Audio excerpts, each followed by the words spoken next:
Praise the lord. ఈరోజు దేవుని వాగ్దానము,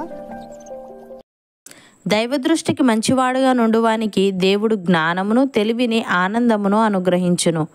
అయితే దైవదృష్టికి ఇష్టడగువానికిచ్చుటకై ప్రయాసపడి పోగు చేయు పనిని ఆయన పాపాత్మునికి నిర్ణయించును. ప్రసంగి గ్రంథము 2వ అధ్యాయము 26వ వచనము. సహోదరి సహోదరులారా, దేవుని దృష్టికి మంచివాడుగా ఉండువానికి ఇదొక గొప్ప వాగ్దానం. అటివానికి దేవుడు జ్ఞానమును, తెలివిని, ఆనందమును అనుగ్రహించునని, మరియు దైవదృష్టికి ఇష్టడగువానికి ఇచ్చుటకై ప్రయాసపడి పోగు చేయు పనిని ఆయన పాపాత్మునికి నిర్ణయించునని ప్రసంగి ఇక్కడ తెలియజేస్తున్నాడు. ప్రియులారా, దేవుని దృష్టికి మంచివారముగా ఉండాలంటే దేవుని ఉపదేశమును మనము మరచిపోకుండా ఉండాలి, మరియు ఆజ్ఞలను హృదయపూర్వకంగా గైకొనాలి. అప్పుడే మనము ఆయన దృష్టికి మంచివారంగా ఉండగలం.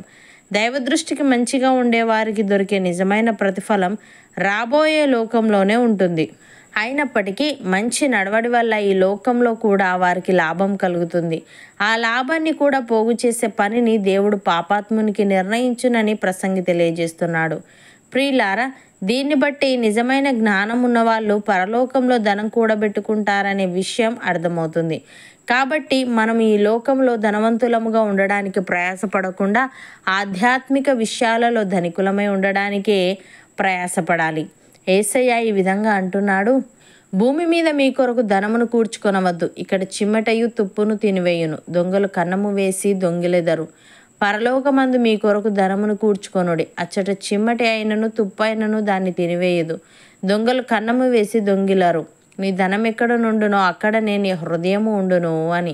ప్రియులారా, సంతుష్టి సహితమైన దైవభక్తి గొప్ప లాభ సాధనమై ఉన్నది. మనం ఈ లోకంలోనికి ఏమీ తేలేదు, దీనిలో నుండి ఏమీ తీసుకొని పోలేము. కాగా అనవసరములు గలవారమై ఉండి వాటితో తృప్తి పొంది ఉందము. ధనవంతులగుటకు అపేక్షించు వారు శోధనలోను, ఉరిలోను, అవివేకయుక్తములను, హానికరములునైన అనేక దురాశలలోనూ పడుదురు. అటివి మనుష్యులను నష్టములోను, నాశనములోను ముంచివేయును. ఎందుకనగా ధనాపేక్ష సమస్తమైన కీడులకు మూలము. కొందరు దానిని ఆశించి విశ్వాసము నుండి తొలగిపోయి నానా బాధలతో తమ్మును తామే పొడుచుకొనిరి.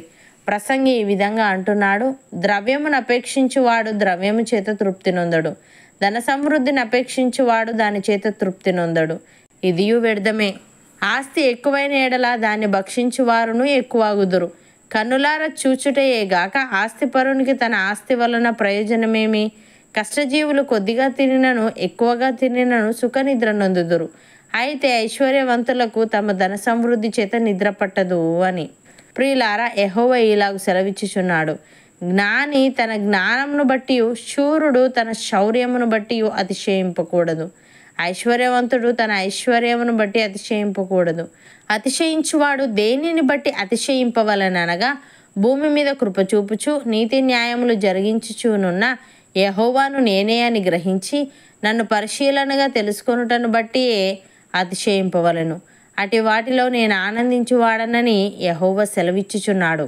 అపోస్తలుడైన పౌలు కొలస్సీలకు వ్రాస్తూ ఈ విధంగా అంటున్నాడు, మీరు సంపూర్ణ జ్ఞానమును, ఆత్మ సంబంధమైన వివేకమును గలవారును, ఆయన చిత్తమును పూర్ణముగా గ్రహించిన వారునే ప్రతి సత్కార్యంలో సఫలులగుచు, దేవుని విషయమైన జ్ఞానమందు అభివృద్ధి పొందుచు, అన్ని విషయములలో ప్రభువును సంతోషపెట్టినట్లు ఆయనకు తగినట్టుగా నడుచుకునవలననియు, ఆనందముతో కూడిన పూర్ణమైన ఓర్పును, దీర్ఘశాంతమును కనుపరచునట్లు ఆయన మహిమాశక్తిని బట్టి సంపూర్ణ బలముతో బలపరచబడవలననియు, తేజోవాసులైన పరిశుద్ధుల స్వాస్థ్యంలో పాలివార మగుటకు మనలను పాత్రులనుగా చేసిన తండ్రికి మీరు కృతజ్ఞతాస్తుతులు చెల్లింపవలననియు దేవుణ్ణి బతిమాలుచున్నాము. ఆయన మనలను అంధకార సంబంధమైన అధికారంలో నుండి విడుదల చేసి తాను ప్రేమించిన తన కుమారుని యొక్క రాజ్య నివాసులనుగా చేసెను.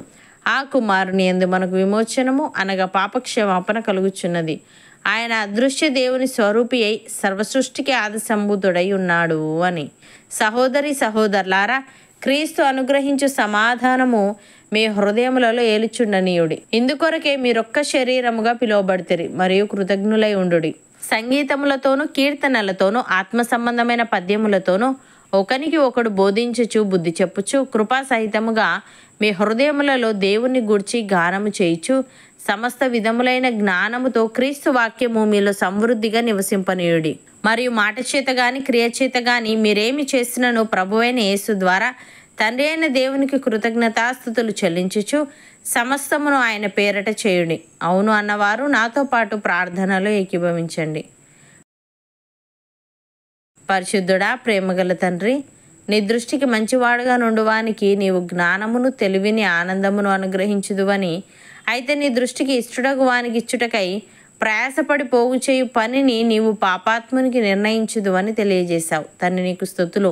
దేవా, మేము నీ ఉపదేశమును మర్చిపోకుండా నీ ఆజ్ఞలను హృదయపూర్వకంగా గైకొంటూ నీ దృష్టికి మంచివారంగా ఉండుటకు సహాయము దయచేయమని, సంతుష్టి సహితమైన దైవభక్తి గొప్ప లాభసాధనమై ఉన్నది కనుక మేము ఈ లోకంలోనికి ఏమీ తేలేదు, దీనిలో నుండి ఏమీ తీసుకొని పోలేము గనుక అనవసరములు గల వారమై ఉండి వాటితో తృప్తి పొంది ఉండుటకు కృప చూపమని, మాట చేత గాని క్రియ చేత గాని మేమేమి చేసినానో నీకు కృతజ్ఞతాస్తుతులు చెల్లించుచు సమస్తమును నీ పేరట చేసే ఆత్మీయత మాలో ప్రతి ఒక్కరికి నీ దయచేయమని యేసుక్రీస్తు నామమున ప్రార్థిస్తున్నాము తండ్రి. ఆమెన్.